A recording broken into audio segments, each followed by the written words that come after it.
दोस्तों जय भीम भाइयों बहनों, आप सभी का हमारे YouTube चैनल अम्बेडकरवादी एवं प्रकृति प्रेमी ऑफिशियल चैनल में हार्दिक स्वागत एवं अभिनंदन है। मैं हूं पंकज अम्बेडकर।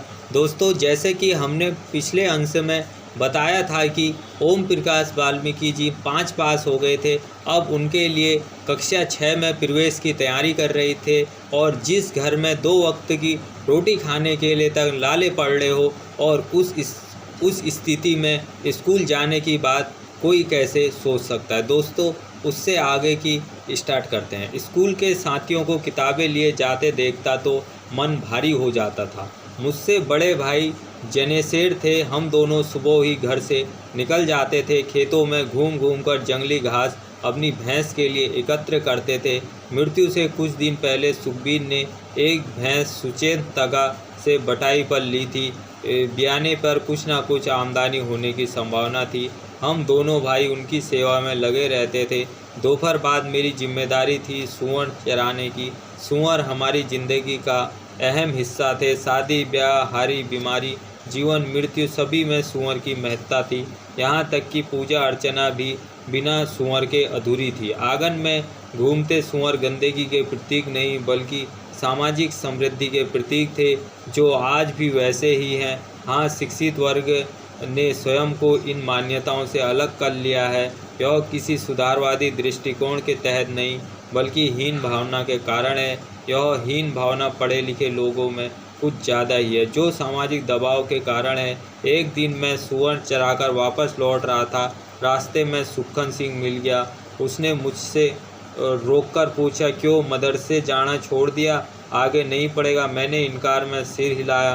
वह बहुत दूर तक स्कूल के नए परिवेश की बात करता रहा कि जहाँ पहले प्राइमरी स्कूल में चटाई पर बैठते थे वहाँ कुर्सी और डेस्क थे। मास्टर भी पिटाई कम करते थे। हर एक विषय का अलग मास्टर था। मैं जब घर लौटा तो मन उदास था। भीतर ही भीतर कुछ पिघल रहा था। स्कूल ना जाने की व्यस्तता ने निराश कर दिया था। बार बार इंटर कॉलेज की भव्य इमारत आंखों के सामने घूम रही थी। घर पहुंचते ही मैंने माँ से कहा, माँ मैंने स्कूल जाना है। मेरी आंखों में आंसू आ गए थे। मेरी डबडबाई आंखों देखकर माँ को भी रोना आ गया था। माँ जब रोती थी तो वो एक सुर में शिकवे शिकायत बाहर आने लगते थे, जिसे सुनकर आस पड़ोस की औरतें माँ के इर्द गिर्द इकट्ठा हो जाती थी। वह जितना माँ को समझाने का प्रयत्न करती उतने ही माँ जोर से रहती। भाभी अलग बैठी सुबह रही थी। वैसे भी भाई की मौत ने उसे अलग थलग सा कर दिया था। भाभी के पास गहनों के नाम पर चांदी की एक पौजेब थी, जिसे वह हमेशा अपने शादी के कपड़ों में सहेज कर रखती थी। माँ का रोना धोना जारी था। भाभी ने अपना टीन का बक्सा खोला और वह पौजेब लाकर माँ के हाथ में रख दी। इस बेच के लाला जी का दाखिला करा दो। आस पड़ोस की औरतें मेरी भाभी के इस स्नेह देखकर अभिभूत हो गई थी। मैं खुद भाभी से लिपट कर रोया था। उस वक्त मुझे अपने बड़े भाई सुखबीर सिंह की बहुत याद आई थी। वह दिन आज भी मेरे भीतर हौसला जगाता है। पिताजी ने भाभी को बहुत मना किया, ना बहू इसे ना बेच, मैं कुछ ना कुछ करके इसे स्कूल भेजूंगा, तू फिक्र ना कर। एक यही तो चीज़ है तेरे पास, उसे भी बेच दे, रख ले इसे। भाभी नहीं मानी और जिद करके माँ के हाथ में वह पौजेब दे दी। वैद्य सत्यनारायण शर्मा पुरोहित गिरी के साथ साथ चांदी सोने के जेवर गिरवी रखने, खरीदने और सूद पर रुपया चलाने का धंधा करते थे। माँ ने पौजेब उनके पास गिरवी रख दी। इस तरह छठी कक्षा में मेरा दाखिला हुआ था। राम सिंह, सुक्खन सिंह दूसरे सेक्शन में थे। मेरा रोल नंबर सबसे आखिरी था, इसलिए मैं सबसे पीछे बैठता था। मेरी पास वाली सीट श्रवण कुमार शर्मा की थी। वैसे तो पहली कक्षा से हम लोग साथ थे, लेकिन पास पास बैठने से घनिष्ठता बढ़ गई थी। श्रवण कुमार सुंदर और बेहद आकर्षक था। लड़कियां जैसा नाजुक हम दोनों के बीच जाति कभी नहीं आई। यह एक अलग अनुभव था। मेरे साथियों में राम सिंह और सुक्खन सिंह भी थे, लेकिन सुक्खन सिंह मेरे घर कभी नहीं आया। अक्सर मैं उसके घर जाता था, साथ पढ़ते थे, बैठते थे। बाद में हमारे संबंध पारिवारिक स्तर पर भी बने। आज उनका बड़ा बेटा रजनीश मुझे और मेरी पत्नी को बहुत आदर देता है। शायद सुक्खन सिंह में हिचकिचाहट थी जो श्रवण कुमार में नहीं थी। उन दिनों श्रवण कुमार और मेरे बीच एक तीसरा मित्र जुड़ गया। नाम था चंद्रपाल वर्मा। जो मांडला गांव का रहने वाला था, जाति से गुज्जर। वह हमेशा श्रवण कुमार को तंग किया करता था, कभी उसके गाल नोच लेता था, कभी उसे धक्के मार देता था, कभी किताबें छिपा देता था। यह लगभग हर रोज होता था। एक दिन कक्षा से बाहर निकलते हुए उसने श्रवण कुमार को कसकर पकड़ा और उसके गाल पर काट लिया। पूरी कक्षा ने यह तमाशा देखा। कोई कुछ न बोला, बल्कि सब लोग जोर जोर से हंस रहे थे। श्रवण कुमार रोने लगा था। चंद्रपाल सिंह वर्मा भी हंस रहा था। उस क्षण पता नहीं क्या अपने से कद काटी कि मैं दुगने चंद्रपाल की गर्दन मैंने अपनी बाजू में दबा ली और उसे नीचे गिरा लिया। चंद्रपाल गर्दन छुड़ाने के लिए कसमसाता रहा, लेकिन मेरी गिरफ्त से नहीं छूटा। उस रोज़ चंद्रपाल मुझ पर नाराज़ नहीं हुआ, सिर्फ हंसता रहा। श्रवण कुमार से भी उसने माफ़ी मांगी थी। इस घटना के बाद हम तीनों अच्छे मित्र बन गए थे। यह दोस्ती ऐसी थी, एक दूसरे के बगैर अधूरापन लगता था। छुट्टी होने पर मैं और श्रवण कुमार रास्ते घर नहीं लौटते थे, खेतों पगडंडियों से घूमकर घर पहुंचते थे। यह एक नियम बन गया था। चंद्रपाल से दोस्ती का असर तत्काल दिखाई दिया था। त्यागी लड़कों की छीटा किसी धुतकार से छुटकारा मिल गया था। अब पानी पीने के लिए नल पर खड़े रहकर इंतजार नहीं करना पड़ता था। चंद्रपाल के सामने सबकी घिघी बच जाती थी और जिसे चाहे धपिया लेता था। वैसे भी त्यागी लड़के गुज्जर लड़कों से डरते थे। अर्धवार्षिक परीक्षा में मैं अपने सेक्शन में प्रथम आया था। इस परिणाम ने मेरे भीतर आत्मविश्वास जगा दिया था। परीक्षा के बाद मुझे कक्षा का मॉनिटर बना दिया था तथा पीछे से आगे बैठने लगा था। लेकिन कुछ अध्यापकों का व्यवहार अभी भी ठीक नहीं था। उनके रवैये से मैं प्रताड़ना थी, उपेक्षा भाव था। मुझे सांस्कृतिक कार्यक्रम क्रियाकलापों से दूर रखा जाता था। ऐसे वक्त में मैं सिर्फ किनारे खड़े होकर दर्शक बना रहता था। स्कूल के वार्षिक उत्सव में जब नाटक आदि का पूर्वाभ्यास होता था, मेरी भी इच्छा होती थी कि कोई भूमिका मुझे भी मिले, लेकिन हमेशा दरवाजे के बाहर खड़ा रहना था। दरवाजे के बाहर खड़े रहने की इस पीड़ा को तथाकथित देवताओं के वंशज नहीं समझ सकते। तमाम शिक्षक त्यागी थे। छात्रों में भी संख्या त्यागियों की अधिक थी। उनके खिलाफ बोलने की स्थिति में कोई नहीं था। परीक्षा के दिनों में प्यास लगने पर गिलास से पानी नहीं पी सकते थे। हथेलियों को जोड़कर ओक से पानी पीना पड़ता था। पिलाने वाला चपरासी भी ऊपर से पानी डालता था, कहीं गिलास हाथ से ना छू जाए। स्कूल में एक पुस्तकालय था जिसमें पुस्तकें धूल खा रही थी। इसी पुस्तकालय में पुस्तकों से परिचय हुआ था। पहली बार 8वीं कक्षा में पहुँचते पहुँचते शरत चंद्र, प्रेमचंद्र, रविंद्रनाथ टैगोर को पढ़ डाला था। शरत चंद्र के पात्रों ने मेरे बाल मन को बहुत गहरे तक छुआ था। पढ़ने का सिलसिला आरंभ हो गया था। उन दिनों में कुछ अंतर्मुखी हो रहा था।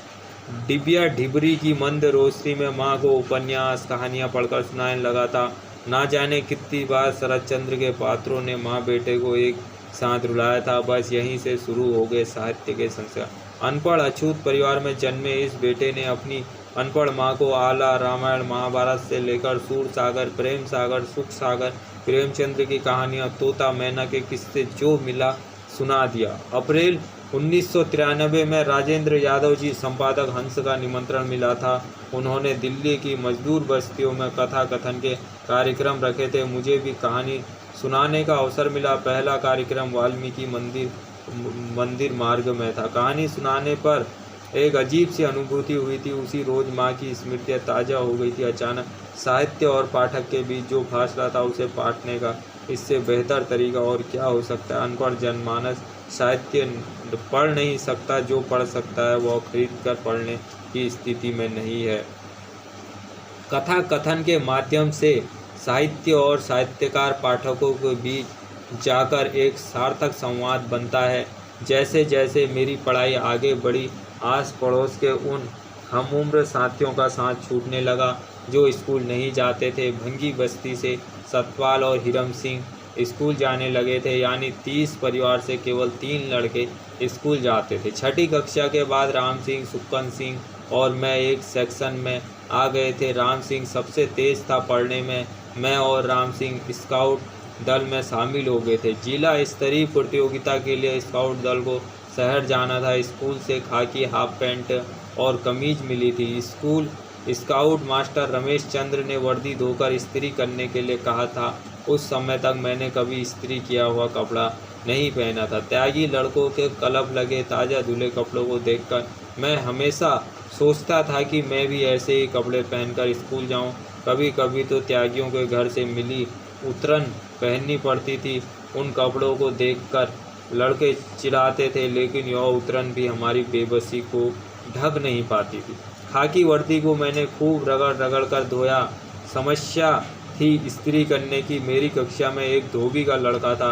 मैंने उससे कहा, उसने शाम को घर आने के लिए कहा। शाम को वर्दी लेकर मैं उसके घर गया। मुझे देखते ही उसका बाप चिल्ला, अबे चूड़े के किंगे घुसा आ रहा है। उसका बेटा उसके पास खड़ा था। मैंने कहा, वर्दी पर इस्त्री कराने। हम चूड़े चमारों के कपड़े नहीं धोते, ना ही इस्त्री करते हैं। जो तेरे कपड़े पे इस्त्री कर देंगे तो तगा हमसे कपड़े ना दिलवाएंगे, हमारी तो रोजी रोटी चली जाएगी। उसने साफ साफ जवाब दे दिया। उसके इस उत्तर ने मुझे हताश कर दिया। बिना कुछ कहे मैं उल्टे पांव लौट आया। मन भारी हो गया। ईश्वर से भरोसा उठ गया। गरीबी और अभाव से किस तरह निपटा जा सकता है, जाति से पार उतना ही कठिन है। एक मास्टर थे योगेंद्र त्यागी, कुतुबपुर के रहने वाले। आदमी तो भले थे, इतिहास और अंग्रेजी पढ़ाते थे, बोलते अच्छा थे, पढ़ाते भी ठीक थे। इतिहास पढ़ाते समय तारीख जिस तरह बताते थे मैं हैरान रह जाता था। लगता था कि मास्टर साहब को इतिहास का बहुत ज्ञान है। इतिहास के प्रति मेरे मन में जिज्ञासा उन्होंने ही जगाई जो आज भी बरकरार है। पिताजी को पहचानते थे, जब भी मिलते कहते, छोटन अपने लड़के को पढ़ने से मत रोकना। इतना सब होने के साथ साथ वे कक्षा में मुझे अजीब सांसत में डाल देते। कोई गलती हो जाने पर पीटने की बजाय मेरी कमीज पकड़कर ऐसे खींचते कि कमीज अब फटी। मेरा पूरा ध्यान अपनी कमीज पर रहता था। अपनी ओर खींचते हुए पूछते, सुअर की कितनी सांटें, सुअर की गोश्त बोटी खाई है, एक पाँव तो खा ही लेते होंगे। जब भी मास्टर साहब ऐसी बातें कहते मुझे रोना आ जाता, आंखें छलक जाती। मास्टर साहब की बातें सुनकर पूरी कक्षा हंसने लगती थी। लड़के इस बात को लेकर तंग करते थे, अबे चूहड़े के सुअर खाता है। ऐसे क्षण में मुझे वे तमाम त्यागी याद आने लगते थे जो रात के अंधेरे में छुप छुप कर सुअर का गोश्त खाने भंगी मोहल्ले में आते थे। मेरा मन करता था मैं उन सब के नाम बता दूं जो लोग छुप छुप कर गोश्त खाने आते थे। वही भी दिन मैं सबके सामने छुआछूत बरतते थे। ऐसा ही एक नाम था तेजा तका। कई लोग उससे कर्ज लेते थे। कर्जा देने से पहले और सुअर का गोश्त और शराब मांगता था। भंगियों के घर का बना तेज मिर्च वाला खाना उसे पसंद था। एक बार मेरे पिताजी ने भी उससे कर्ज लिया।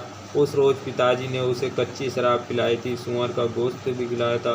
सुअर की सांटें झिझोड़ते हुए उसका चेहरा झबरे कुत्ते जैसा दिखता था। नशे में सुर्ख आंखों से शैतानियाँ झांकती थी।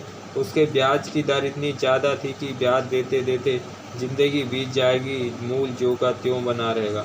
भंगी मोहल्ले के ज़्यादातर लोग कर्ज में डूबे हुए थे। इसी कारण वे किसी भी ज्यादती का विरोध नहीं कर पाते थे। तमाम लोग खामोशी से सब कुछ सह जाते थे। मान सम्मान का कोई अर्थ ही नहीं था। कोई भी आता डरा धमका कर चले जाता था। क्यों सब रोज का किस्सा था। दोस्तों, कैसे हमारे वाल्मीकि भाइयों को, दलित भाइयों को, महादलित भाइयों को इन सवर्ण मनुवादियों ने परेशान किया, उनको हक हकूक़ से वंचित रखा, शिक्षा के अधिकार से वंचित रखा।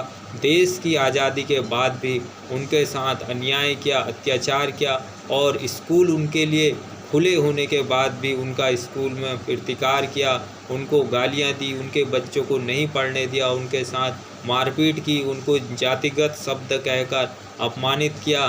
धन्य हैं वो बाबा साहब जिन्होंने हजारों साल की इनकी मनुवादी व्यवस्था को, गुलामी व्यवस्था को तोड़कर संपूर्ण भारत को आज़ाद कराया, महिलाओं को आज़ाद कराया, बहुजनों को आज़ाद कराया। वो तो हमारे बहुजन समाज में ही कुछ धूर्त, लालची, कपटी लोग निकले जो चंद पैसे के लिए समाज की दलाली कर रहे हैं, समाज को बेच खा रहे हैं अपने पद के लिए और अपने पैसे के लिए समाज की ऐसी तैसी करने में फैले हुए हैं। और नहीं तो आज तक ये 75 सालों से ज़्यादा हो गए बाबा साहब के सपनों का भारत बन जाता और वाल्मीकि समाज को भी हिंदू बनने का इतना भूत सवार है, वो तो किसी की सुनने के लिए ही तैयार नहीं है। सबसे आज भी मूर्खता में वो ही है। इतने सालों के बाद भी वो बाबा साहब को नहीं पढ़ पाया। बाबा साहब तो क्या, वो अपने समाज के ओम प्रकाश वाल्मीकि और दीना भाना वाल्मीकि को तक नहीं जानता है। दोस्तों, वीडियो को ज़्यादा से ज़्यादा शेयर कर दें, जिससे कि हम ज़्यादा से ज़्यादा लोगों तक पहुंच सके और ज़्यादा से ज़्यादा लोगों तक बाबा साहब का मिशन, ज्योतिबा फुले, सावित्रीबाई फुले, पेरियार जी का मिशन पहुंच सके, जिससे कि बाबा साहब का सपना साकार हो। जय भीम, जय भारत, नमो बुद्धाय।